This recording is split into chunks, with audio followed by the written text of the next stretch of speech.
Welcome to the Northeast Kingdom Voice. I'm your host, Scott Wheeler. Today, we took the show on the road to Bel Air Quality Care, and our guest today is Ruth Austin, a lifelong resident of Newport.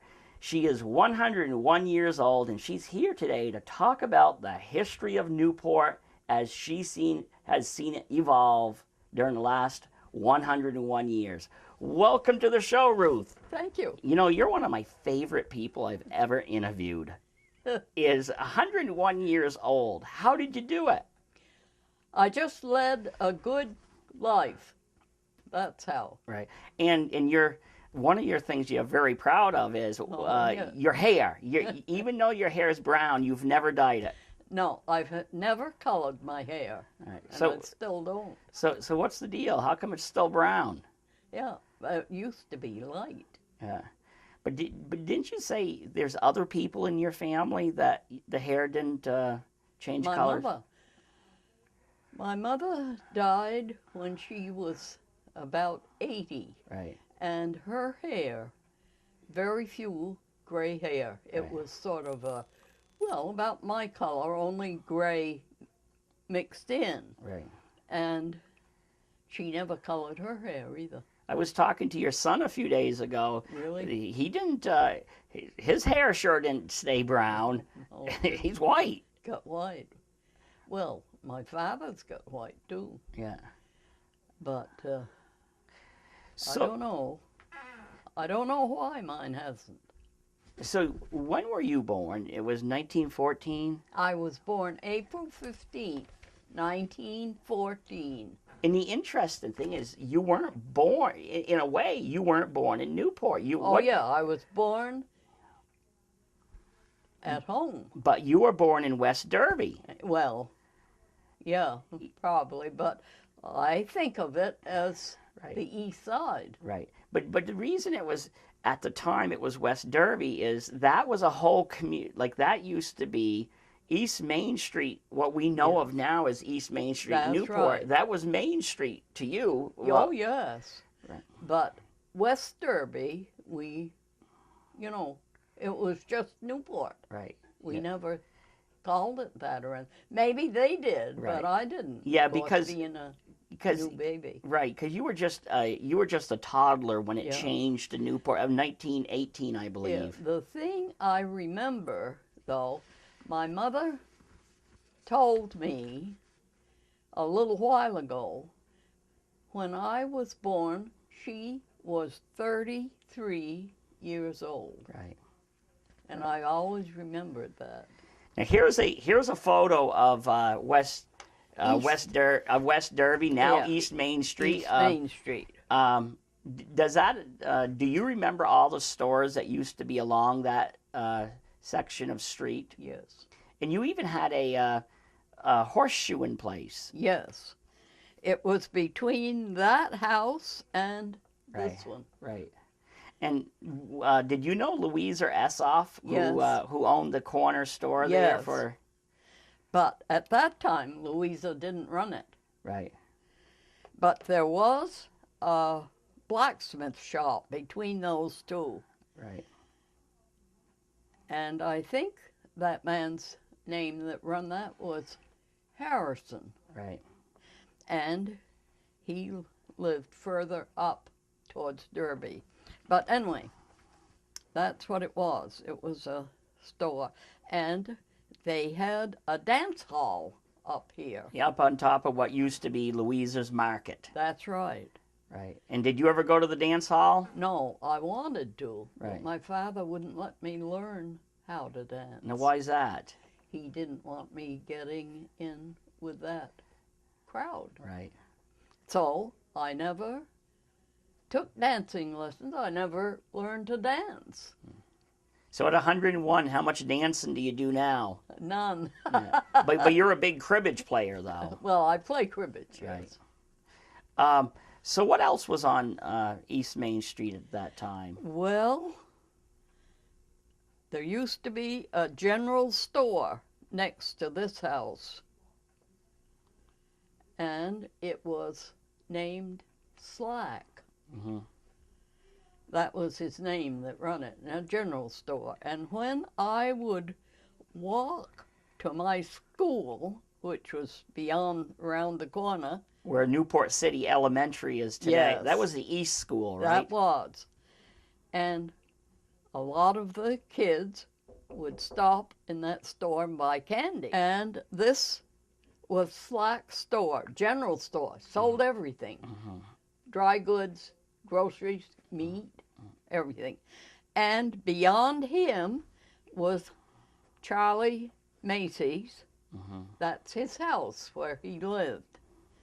But in back of those two buildings, he had a lot of land, and he used to rent horses and buggies for people to go for a ride, or if they needed a horse and buggy, they could rent one from him. And then down below, there was another, as I remember, a regular meat market. And the man that run that was George Phoenix. And then was the oldest house in Newport. And it was a very ramshackle house. There was moss hanging out of the little tiny porch in front. And it was, well, it looked like the oldest house. And then the next house was a house in later years where Raymond Blake lived. But at that time, Robinson lived in that house. Then there was a street, Concord Avenue, where you go down. Right. And the next big building, where there is a filling station now, I believe, there was a big house, 2 stories anyway, possibly they used the third one, and it was called Elders Inn. And different people who didn't have a home could rent a room or 2 or 3 rooms. Is that the building? It's still there, is it? No. Okay. That's all tore down, and there's a filling station there. Okay. And the next place was a 2-floor apartment house for rentals. Now, the next house, there was a nice residential house, and people lived there by the name of Frank Holbrook. And then there was the road that went down Indian Point Street. Right. And then on the corner, there was another grocery store by the name of Frank Lee had that. How do you remember all this? I don't know where I put my keys down half the time. Well, I don't know, but it's right there. Now you also have a relative who owns a car dealership, Brad Shattuck, right on East Main Street. Now, what was in his spot where he currently operates? What was it? I think it was where they sold farm machinery. Right, okay. Yeah. Because I think there was that one, and then further up, afterwards, it used to be a garage, a Studebaker. Right. They sold Studebakers. Right. And the next one up near the cemetery was a Buick garage. And then the cemetery, and then the parsonage for the Baptist church and the church. Right. And the next, well, anyway, down there where Bradley was, I think that's what it was, farm machinery. Right. Now, how was it growing up in that section of town when you were a kid? Was that a nice place to grow up? Yes. And there were trees along the road, wasn't Oh, there? yes. That's Yeah, what I thought. there were. Yes. it was a nice place. I had a nice family,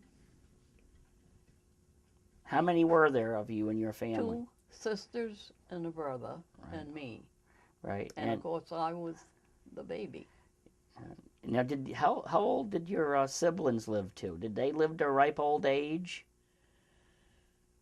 Uh, I would say so. Yeah. Yeah. My oldest sister lived to be 99. 99. And my other sister, next down, I think she lived to be 88 or 87. She lived in Virgins. Mm-hmm. And my brother was in a car. He came out of Field Avenue, and it was a hot, hot May 30th day. And he had to wait. The cop motioned for him to wait. So he had to wait and then come along. And when he come along, he had some kind of a stroke. And he went into Alberghini's store. Right. And they rushed him to the hospital, but they decided he'd had a stroke, and the accident and everything, he died. Right. And that was Roy Shattuck's father. And then there was me. Right. And you said you're going to live at least another 100 years, you told me. But well, that's one thing we don't have anything to. We don't have any control of. It just happens. so you don't worry about it. No. Right. Now, one thing you were telling me about before in our interview in which you were in the Northland Journal is you also remember a part of our history that some people like to forget is the Ku Klux Klan cross burnings that occurred up and back of what is now Cumberland Farms. What do you remember about the cross burnings? I remember there were, I think, 2 men came to my house and wanted to talk with my father. And my father talked with them. And after they left, I said, what did they want? He said they wanted me to join. I said, are you going to? He said, no. Because you had to be Protestant to join them, correct? I believe it. Right. And do you remember the burning crosses? I do. They were up behind the schoolhouse. Right. And we could see them from our house. And it was scary, sort of. Of course, I was a young kid, but it was scary to see those men who belonged and were in uniform running around. Right. It really was scary. But not very many people joined that. No, I remember. Right. Okay. Now something else. It was later on, but here's a picture of the International Club, Yes. which was up in your neck of the woods. But That's later right. on, that was located up in the general area of the East School. But, Yes. Further over. Right. Further over. Yeah. Did you ever go to the International Club for any reason? I remember they used to have famous Right. band leaders come. Yeah, like all the big name people went there. Oh, yes. It was a very popular place. And they parked all their cars, as you see, in the field before you get to the International. But now, of course, that's all down. There's a road up there, and houses are built up there now. Did you ever go listen to any of the big bands? No, I never did. Yeah, it was the reason they went there was they arrived by train. It was they played during the middle of the week because they would use Newport for a stopover between Boston and Montreal. But it was quite the hopping place, though. Yes, it was very, very popular. And it's quite amusing to look at the different cars, the style of them here. Well, talking about cars, I was amazed. You remember all the smallest details about your first car. What was your car? Well, I don't know. My husband had when we were married, and previous to our marriage, he had a Chevrolet. But what car did you have? Because it was interesting. After that, you know, it was because of your car wouldn't start that you met some. Oh, I met my husband. Yeah, what kind of car was that? A Buick. And what happened? Now tell the viewers how did you meet your husband? I was parked. Let me tell you about the car. It was a 1927 Buick Roadster. You had to put the top down yourself, and it had wooden varnished wheels. And the color was a light tan or a beige. It was a beautiful car. And it had a rumble seat. Well, anyway, I was parked in front of Fishman's store. That's in on Main Newport. Street in Newport. Okay? On Main Street. That was above where Joe Blah used to have a drugstore. And this nice-looking young guy was talking with Reg Omet, somebody he knew, in front of the store. He was waiting for his mother, who had gone into the bank. And I was waiting for my mother, who had gone into Bly's. Well, anyway, finally, my mother came out, and I got in the car and turned the key. Nothing. It just buzzed. The motor wouldn't start. And I did that 2 or 3 times. And he stopped talking and came over, and he to where I was trying to start the car, and he said, "I don't want to interrupt, but," he said, "if you don't stop doing that, you're not going to have any battery." And I said, "Well," I said, "my mother's already here and we've got to go home." So he lifted up the hood. You had to pull up a couple things and lift up the hood. And I don't know what he did, but he fiddled around in the motor, and he said, "Try it now." And it started. And then you married him. And I married him. Well, look, there was a little bit of Oh, romance. there was quite a little bit in between, yes. And there again, his folks are the ones that run the city farm. Yeah, that's right. The city farm was located over on the city farm road, and that was where the people who didn't have any way to That's feed right. themselves. They didn't have any other means of support. Right. And you helped out some on the city farm. Not really. I didn't help them there. But I thought you helped your in-laws occasionally when they needed a little bit of help or something. No. What did your in-laws do over there? How did they help the people? Well, if they were sick and couldn't work, you see, if you went there and could work, Right. you had to help do the work on Right. the city farm. But if they were sick, they didn't have to. Right. And if they were really sick, I think they'd have to have a doctor. Right. But anyway, no, I never, must have been a misunderstanding, because Right. I never went there to help her. Right. Mrs. Austin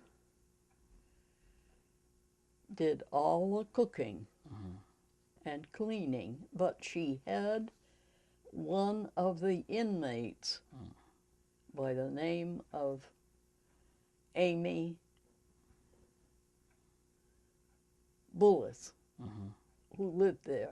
And there was something wrong with her. You couldn't talk with her.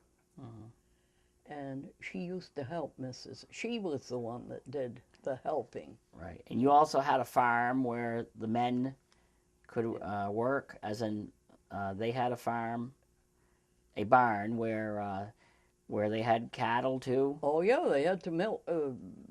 Anybody that could milk had to do milking. So you had some people who couldn't work. That's right. But what happened back in your day if you didn't want to work?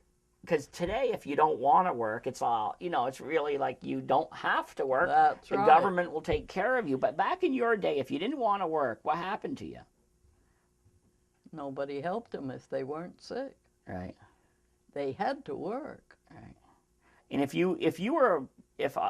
I want to live on the farm, some people called it the poor farm, the city farm. Yeah, well. And I was in good health, and I didn't want to work.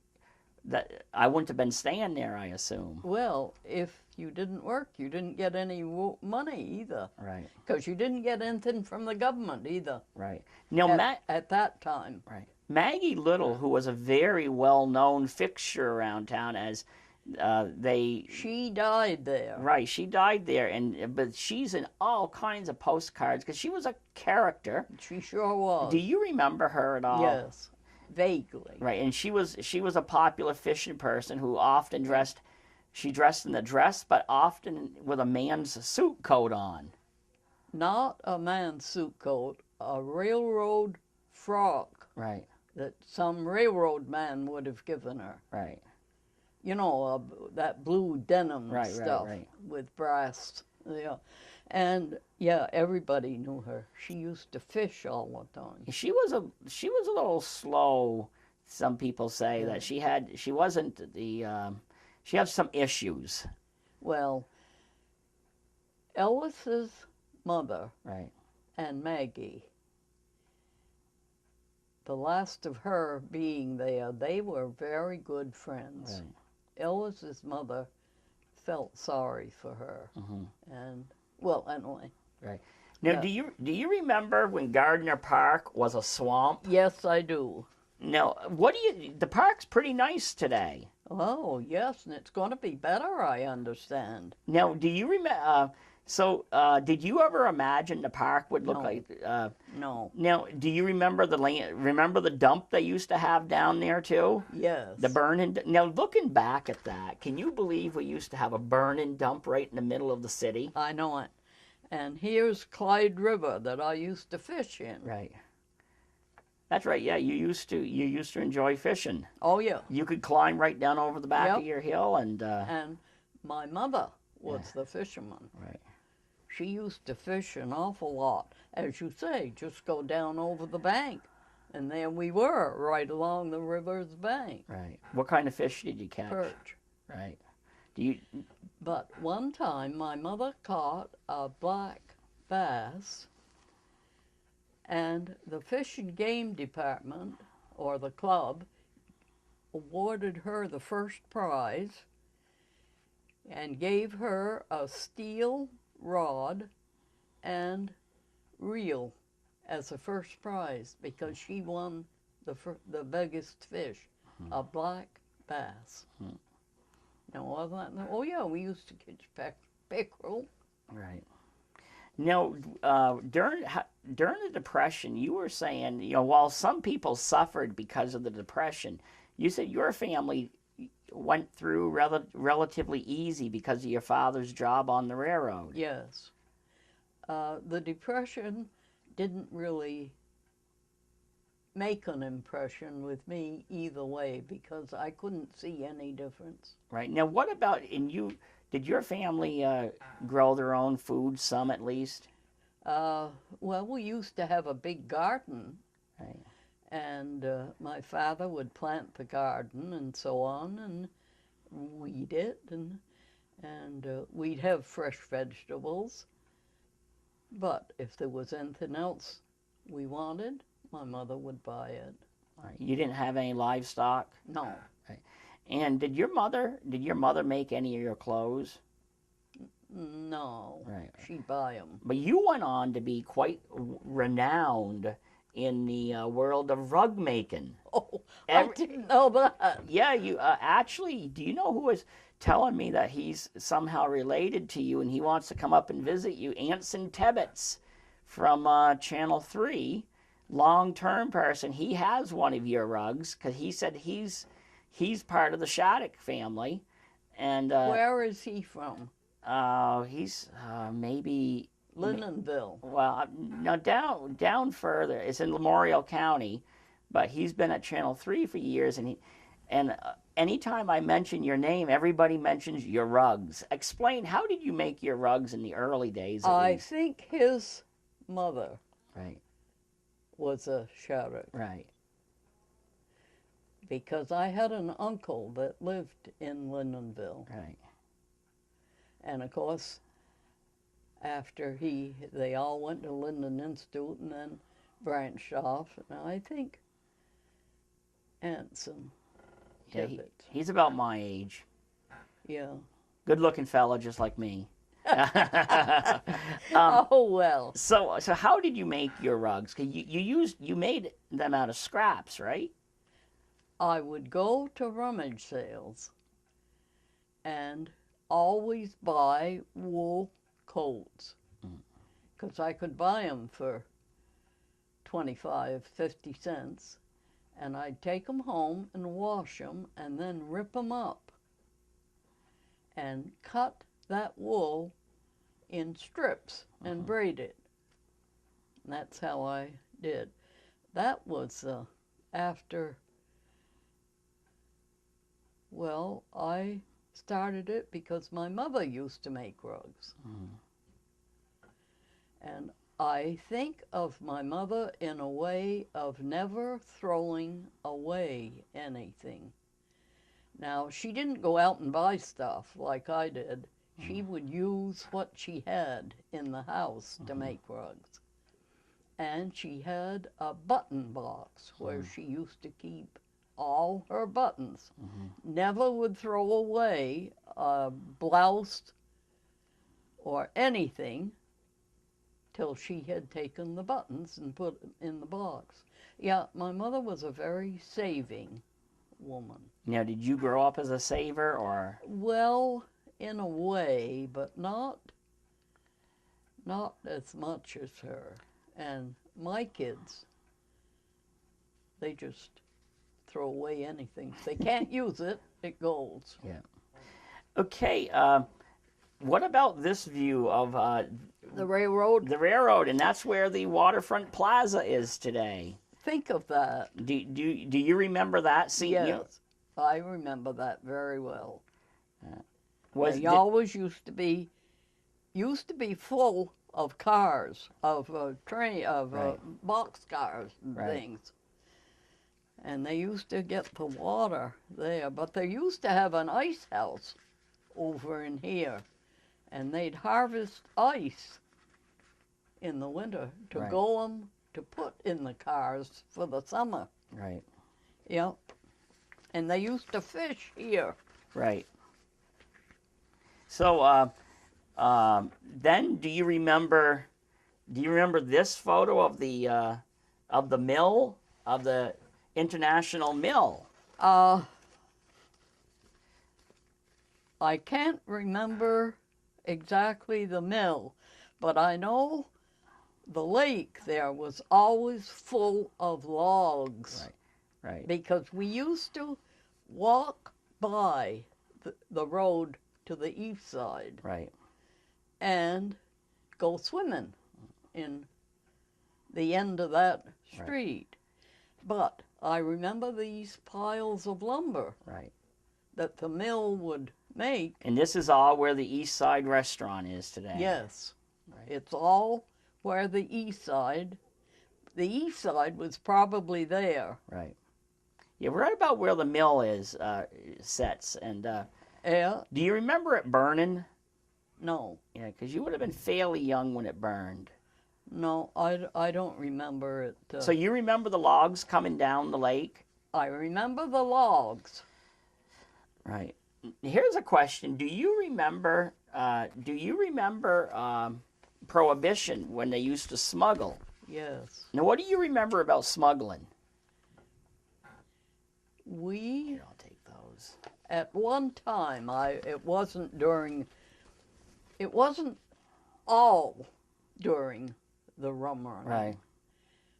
But I remember one time a guy come and asked my father, we were living on the farm then, if he could let him put a car Right. in the garage, in the barn. That was on top of Shattuck's Hill where That's you lived right. at the time, right?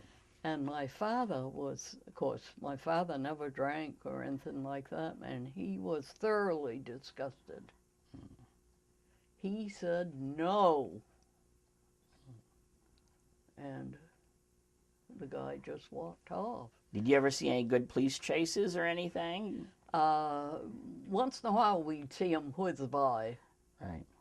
and they'd go like that. They'd come up the hill, you Right. know, from BB, and then start to go down country. Right. Oh, we didn't see too many, but we did see a couple. So your father weren't into that kind of stuff. No way. Yeah. Okay, here's one of the old railroad station. Did you travel by railroad much? I didn't when I had to pay Right. with my mother. But you see, my father worked on the railroad. He was an engineer, and my mother had a pass.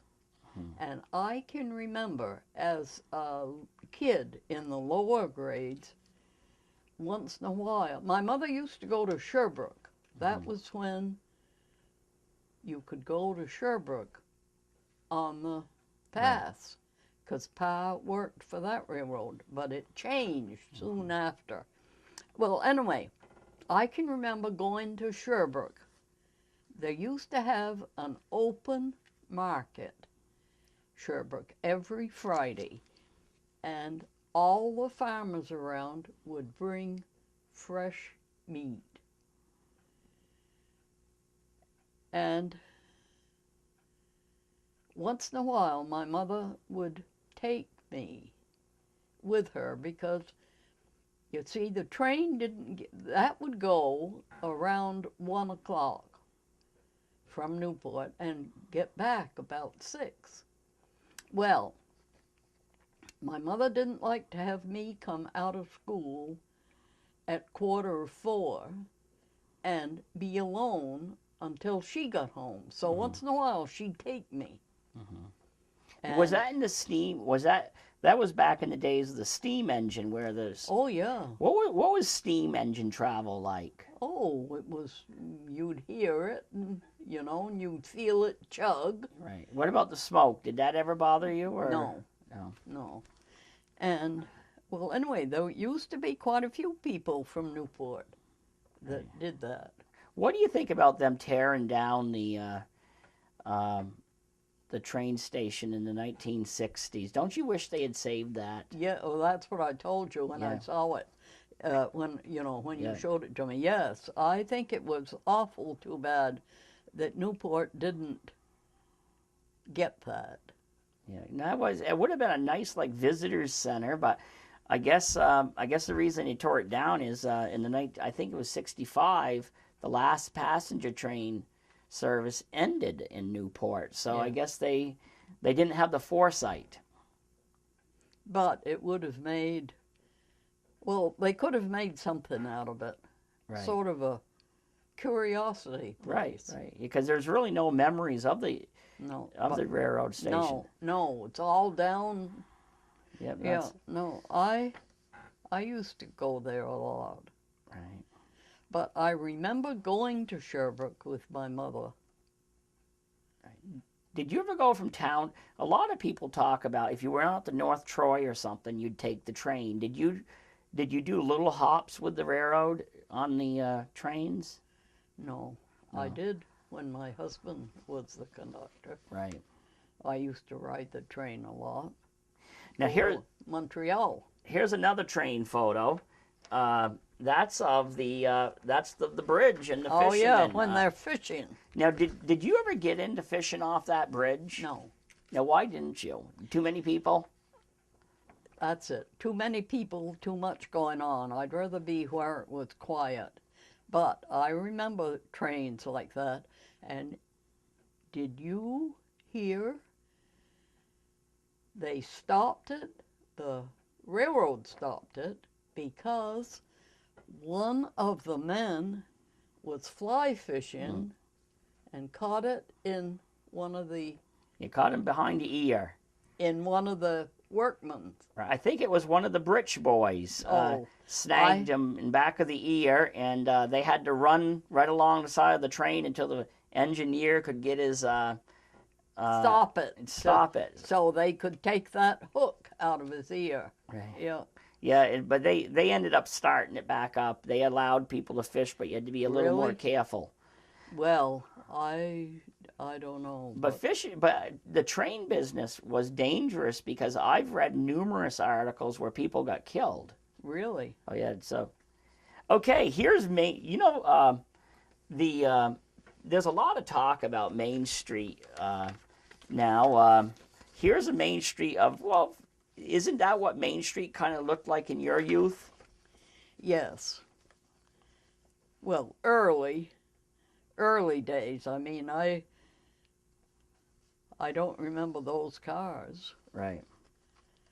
Well, I remember them as a group, yes, because that's the kind that people had. And you see down here, they're stopped for the crossing. Right. They can't. What was Newport Main Street like when you were a youngster? Well, it was like this. Right. It was really busy. Very busy, yes. Now, do you remember the days, like when you were young? Had the chain stores like J.C. Penney and them, were they there, or did they come in later on? Oh, I remember J.C. Penney store, and I remember Woolworths. I remember all of them. But do you remember them coming in? Like when you were a real little girl, were they already there? No. Like this time, Right. no. Right. So they came in later. Later. Right.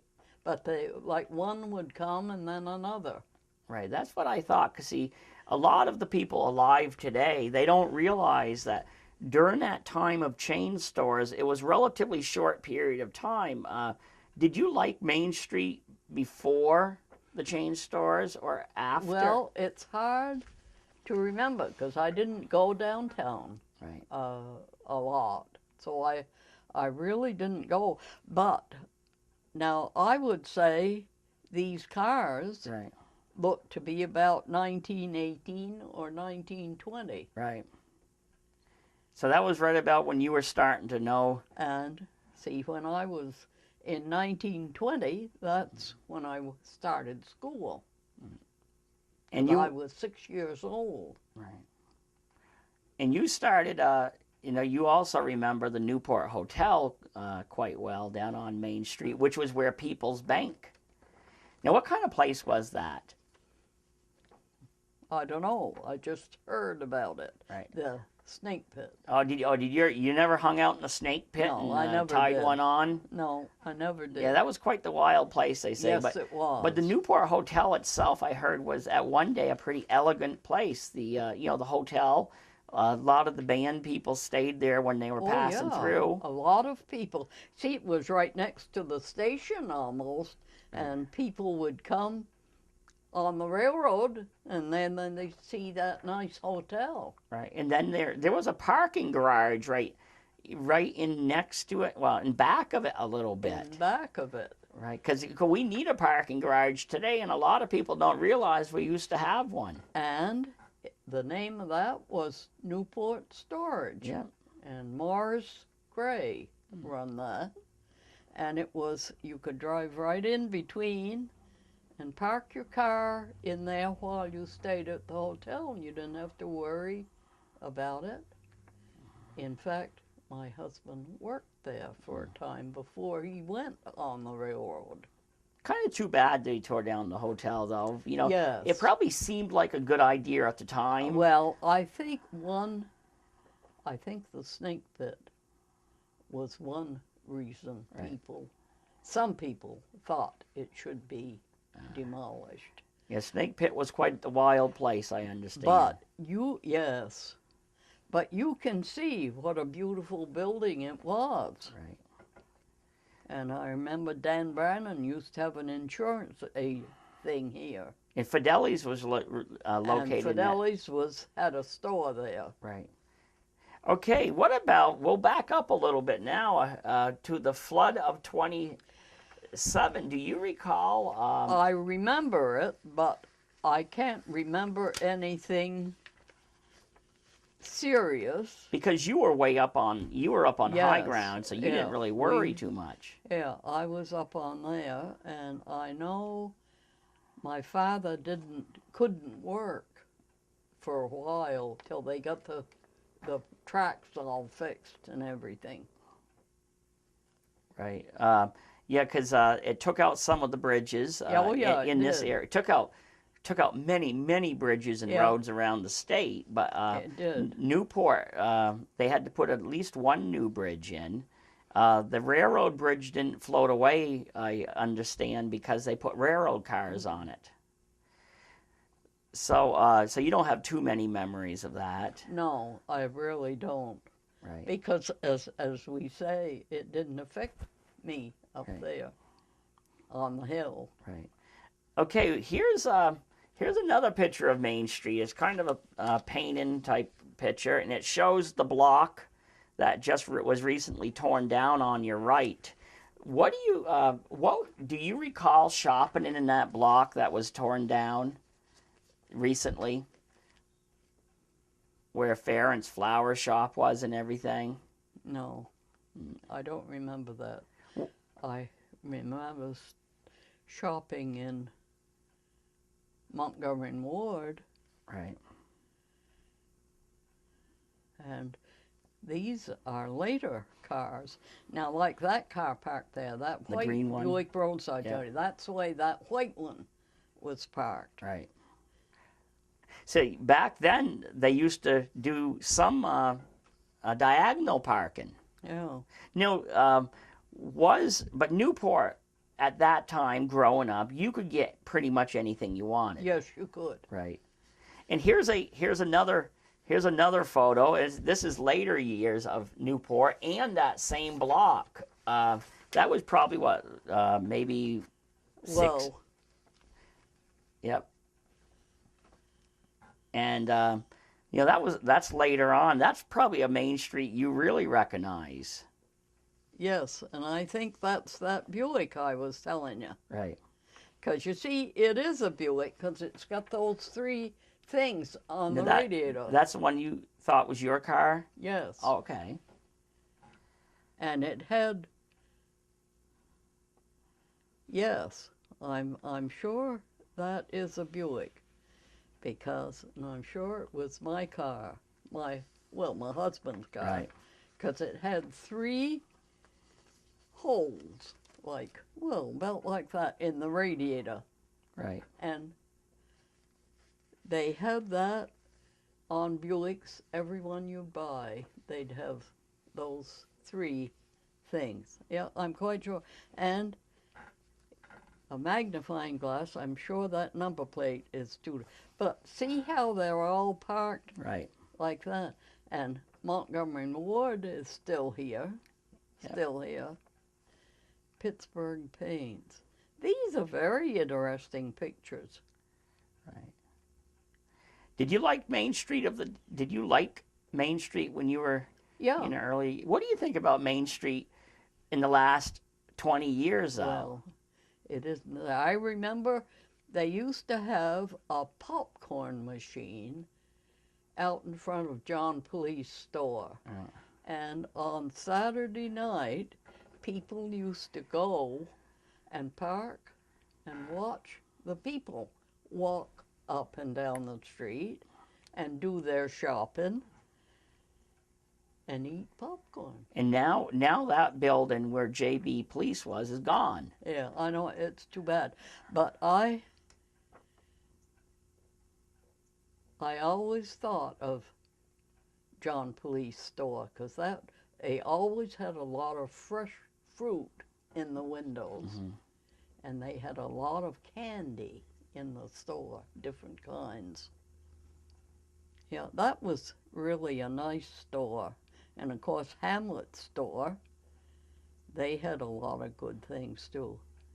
But I was telling you about the magazine. Yep. I don't know what year this came, but I'm sure that was our car. Right.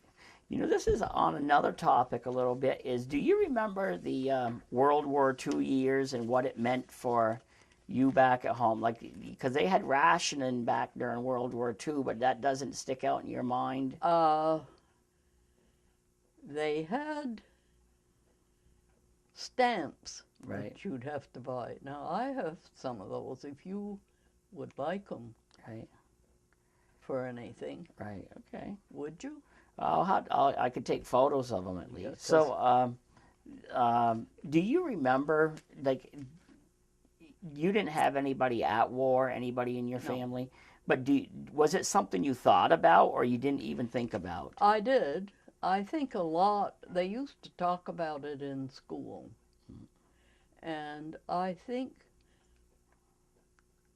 a lot of people did have relatives who had joined, but there didn't happen to be anybody in my family of the age. Because the size of there were a number of people from Newport who Yeah, got there killed. Do you was. remember No. when it happened? You don't. No.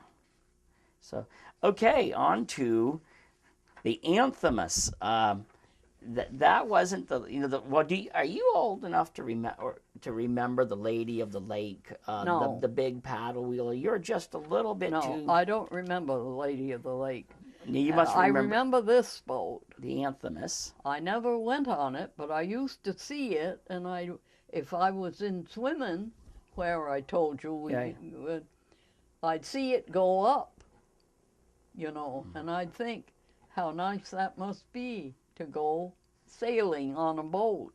But you never got to go on it. But I never got to go on it. And where did it dock? It would dock down by the railroad station. Right. Yeah. And there always seemed to be, well, like people, maybe not as many as these, but it seemed there was always people on it. Yeah. It was a very fine-looking boat. Right. Yeah, a lot of that stuff came to an end. World War II changed a lot of things. Oh, yes. The dance hall, Bailey survived through World War II, then That's closed right. after. The boats did. Now tell me, you talked about swimming in the lake. You weren't afraid of getting gobbled up by that lake creature. No. Do you believe that a dinosaur lives in our lake? No, No. I don't. I think if you drink enough, I think you might be able to start seeing I things. don't. And every article, not lately, but a while back, that would be published, I'd read it. And my thoughts would go back to when I was in swimming. Yeah. And a lot of kids were in swimming. Right. And we never saw anything like that. No. I think what people see are waves, and they see waves, they see beavers, and I think sometimes Yes. those monsters come in a bottle. Because if you've ever been a drinker, No. and if you know what, Yeah. that stuff can make you see a lot of things. Yes.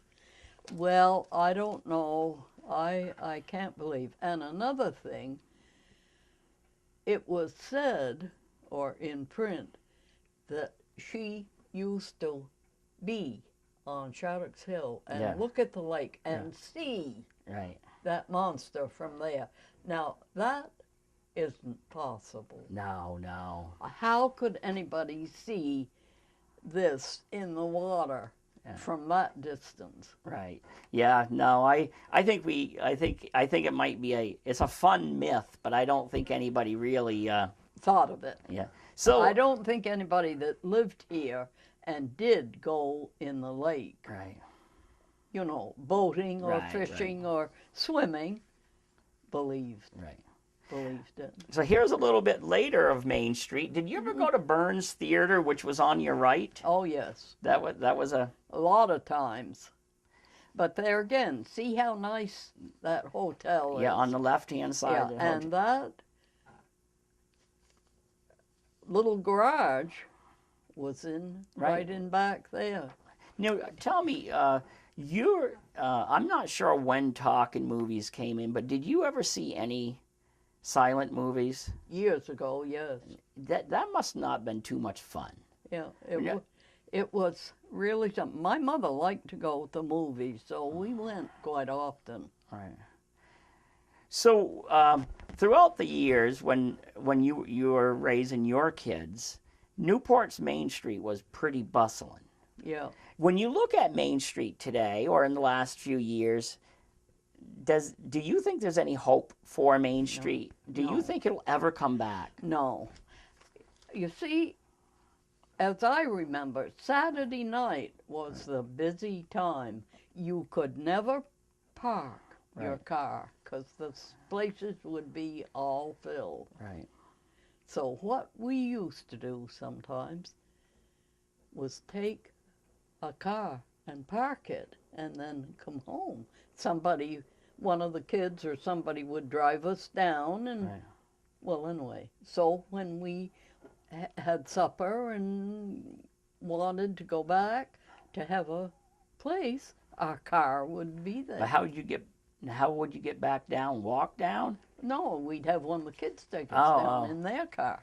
No, this is a good picture too. Now, Coventry Street, though, used to be a lot busier than it is now, because there used to be stores right along there. Yeah, used to have a grocery store. They used to have I forget the name of it, a big store like Newberry's or one of them down there. And I can't think. And I remember there was a lady used to stock the shelves, Louise Douglas, her name was. And then you had Hood's Dairy. Yeah. And the Pick and Shovel bought that or something, and we put their store where this other big store was. Right. Because there's a lot less stores along that stretch now. Here's an aerial view before the recent demolition of Main of that block on Main Street. That was taken by I believe a drone. It shows Main Street about 2 years ago. Wow. And there used to be an awful lot of Canadian come down to trade. Right. But Saturday night was the busy time. Did you have restaurants on Main Street too? Well, I don't know. They might have had one or two. I remember they had a Perk's Diner up by the Armory. I remember that, and that was a busy place. Now, what about the Royal Restaurant? When did that come in? The Royal, that used to be near Hamlet store. Well, it was in one of the buildings that came down. Well, yeah, of course where that used to be is all gone now. Then you had Frank's Steakhouse in one place. They had Frank's Steakhouse down the corner of Main and Central. Right. That's where Frank's was. Right. So what else? What are some of your other memories about Newport you'd like to share? You know, Well, you've lived a lot of history. Yeah, but I really can't think of anything because I didn't go downtown too much. Right. So what did you do for a living? Did you stay at home and? I had 3 kids, Right. and I would always. The one thing I remember when I was younger and in school, before, if I wanted to go and play with one of my schoolmates, I would always have to see my mother before I left to tell her where I was going. Now that is kind of a funny thing. I mean, one of the kids would say, well, come on home with me and we'll do this or we'll do that. And I'd say, I can't till I've told my mother where I'm going. To let her know where I was. Now, think of kids doing that now. Even when I was big, I would have to do. I'd have to go home and see her, make sure she was at home or something. I don't know. I don't know what it was. Now, did you have chores to do, or did your mother just hand you money anytime you wanted it? That's it. Well, you had to do chores? No. You never did. So, not as a kid. You just. No, I had a very easy life. Right. Because I was the last. Oh, so you were the baby of the family. I was the baby. And, well, I don't know. Of course, being here now, I think about that a lot. But I never realized how I would feel when they were all passed and I was the only one. Because I always had somebody around that I could talk to or depend on. Right. And it seems though they always said, well, don't do this or Yeah. don't go there or, you know, or do this or come on and so on. And my brother especially was always after me to throw a ball with him or beanbag. You made the bean bags? My mother used to. Now, how did she make them? She'd take, well, denim or a heavy material out of dungarees or something and have a square piece like that and sew it on the machine. And then put the beans in and then sew up the other side. And the funny part of it is they have beanbag toss here. Now, I shouldn't say this because it's like I was bragging. I think I have been the high scorer 4 or 5 times. You're the beanbag champion. Because my brother used to make me throw the beanbag. But did they ever use you for a target? No. No. No. Were they pretty good to you? Yeah, everybody was. Yeah, truly, Scott, I had a easy life. And you know what? Until I started interviewing people like 20 years ago, I never thought about this. Is if you grew up in Newport, even though Newport was poor, back growing up, you were so much richer than say other people because you had telephone, electricity, running water, even when you were a kid, right? Like That's you right. You didn't have an outhouse, did you? We had it on Spring Street. My folks had a telephone, Right. And neighbors used to come in and use it. Right. If they wanted to make a phone call, they'd Right. come in and use it. We didn't think of anything. No, of that. but you had electricity. Oh yeah. And but then I know you were telling me, but when you were a kid, the meat man would come by, and you'd get slices of meat. You had the ice man. No, I'd get a hot dog. Hot dog. His name was Arthur Cole, and he worked for Phoenix. And he had this meat cart. The back of it opened up like that, and it was like a pickup truck, but it had a closed back. And he had shelves in there, and he'd have all kinds of meat. He'd always stop at my house, because my mother most always would buy some meat. And I'd see him, and I'd rush out there, and I'd say, I'd like a hot dog. And he'd reach up somewhere in a box and give me a hot dog. And my mother didn't like me to do that. And, of course, the reason he'd give me one was so my mother would buy some meat. But, oh, I don't know. There's a lot of things I think about now. The handies used to come around and deliver ice. Yeah, and they'd have a big black thing on their back, and they'd have these to carry the ice, these things with handles and clips, and they'd throw it over their back like that on that rubber thing and put it in the refrigerator, and then well, that was it. That would go us, well, 3-4 days, maybe a week. Then they'd come back by. Then he'd come back again, and they did that with milk too, right? Yeah, but it had a spout underneath where it would run to the ground. The ice. Yeah. Okay. And then you'd also have milk delivered to your house? Yeah.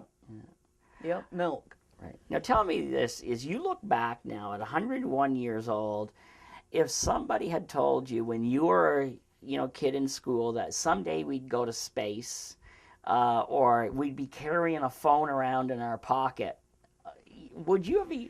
No, I laugh at them. It would be a big joke. But I do notice most everybody here has, one of those little phones. Right. And how handy that is to have it. But a lot of the workers have them. Right. Now, when you play cribbage, are you like a gambler? Do you play for money here? My son-in-law, Fernand Poutry, do you know him? Used to have Hayes Garage. Yeah, okay. Well, he used to come. If he wasn't too busy and was driving by my house, he'd stop. And he'd come in, he'd say, how about a game of cribbage? I'd say, fine. I'd make a coffee, and we'd have a cup of coffee and play cribbage. He says, penny a point or a quarter a win? I'd say, whatever you want. Because he was money man. And, well, that's what we do. Whoever won, the other one would have to give them a penny for every point that the other one had won. Or we could play for a quarter. Never got into poker? No, never got into that. But nobody else ever played for pennies. Right. But there's 4 of us that play a match game. And it's very simple, and each game goes quick. You deal out 5 cards, then the dealer lays face up 5 cards, and they try and match by number. Don't have to be sued. They match by number. And that's fine if they can, but if they don't, they do that 3 times. And at the end of 3 times, if anybody is out of cards, they get the pot. But the other people have to put a penny in for every card they couldn't match. And sometimes, it goes pretty good. What do you see for the history? Like, if you were, I suspect you're going to be around for a while longer. Is there any hope for the city of Newport? Do you think it's going to ever come back, or no? Now, why is that? I don't know. I don't know why. I think Newport, see, when all those chain stores were here, Fishman's and Grant's and all of them, and the movies and everything, I think people used to go downtown and enjoy it, meet a lot of other people. But if they try to modernize it, it's not going to be the same. But do And you? I think a lot of people came because Newport was like a old-fashioned Vermont place. Right. Well, when they come again and see it all modernized, it's not going to have the excitement of an old town. But do you think it can be different, though? Because, like, for example, the last 20, 30 years hasn't been very good for the city of Newport. No, You know, it isn't. it seems like we've got to try something because, you know, unfortunately, fortunately, we have Bill Stinger, who I think is going to make it happen. Then we have a good mayor, Paul Manette. But then there's, other people that, seem to just, you know, they don't seem to want anything to happen one way. They prefer to have it. That's like me. Right. I would have preferred to have left it the way it was, but have other businesses come in. Right. I mean, say there used to be a shoe shop Right. man here. No shoe shop man anymore. Right. If you want to get your shoe sewed or fixed or anything, no place to do it. Right. I don't know. It's hard to explain it, Scott. Right. Newport did go down. Right.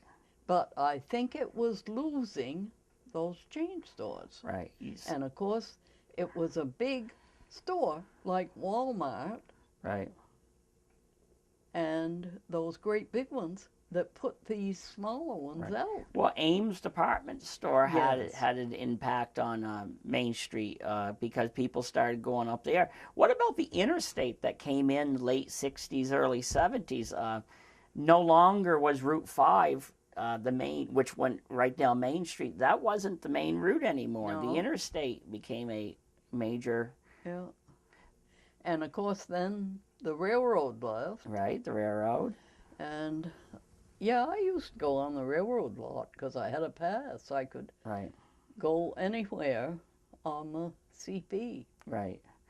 But overall, you're not very optimistic about the future of Newport. No. I personally think we still have time that we're going to be this way. But if I were to look out, I think eventually we're going to evolve, and something. Newport's Main Street will never be what it was, No. but I think it'll evolve into something new. But it'll be different. Because as I said, I think you will agree, the last 20, 30 years has been really tough on Main Street, where all the stores slowly pulled out. Yeah.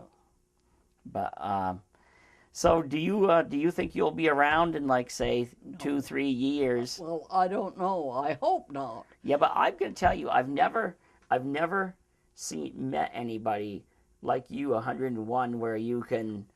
That's what so many people say. I mean, I realize too, it is unusual to and not have white hair Right. and there's so many people here that are a little, Yeah. and they're a lot younger than I am. Right. And, well, strangers come. Now, one lady visiting somebody met me in the hall there and shook my hand, congratulated me on being so old. And she said, I never would believe it. She says, "Are you sure you looked at your birth certificate right?" And I said, "Yes, I did." Yeah, I even got you on. You're even out on the internet when I had the Burlington Free Press folks come, Yes. and USA Today even picked up a clip of that. And you're out all. You're like an internet sensation now. If people typed I in your know it, but yeah, I'm always glad to see you, glad to talk with you and everything, but I can't see any sense in it. oh I'd rather just drop it. Well, I don't know. So many people have spoke to right. me about it. Yeah. And another lady spoke about my hair. Yeah. She says, the next time you color your hair, please choose a different color. And I said, well, I'm sorry, but I said, I don't color my hair. And when I came here, I'd been here quite a while, and I went to the hairdresser and I asked her if she could put something on my hair that would brighten it or make it a different color, make it look better. And she said no, she wouldn't. Hmm. She says, you look better with natural.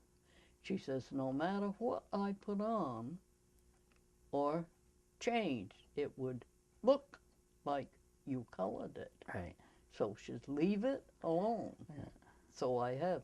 But you see, as you probably read and everything, my mother came from Sweden. Yeah. And growing up, she said her hair was light. Yeah. But she did pretty well. She came over here. First, her husband came over, and there was a man in Waterville by the name of Swanson who would help men establish a new Right. home. And he came, my grandfather came first, and then my mother came with 2 boys and 2 girls. All alone, her husband was here. And she didn't know how to read, write, only speak Swede.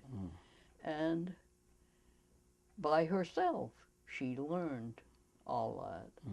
And the immigration people used to get her to go to interpret for people.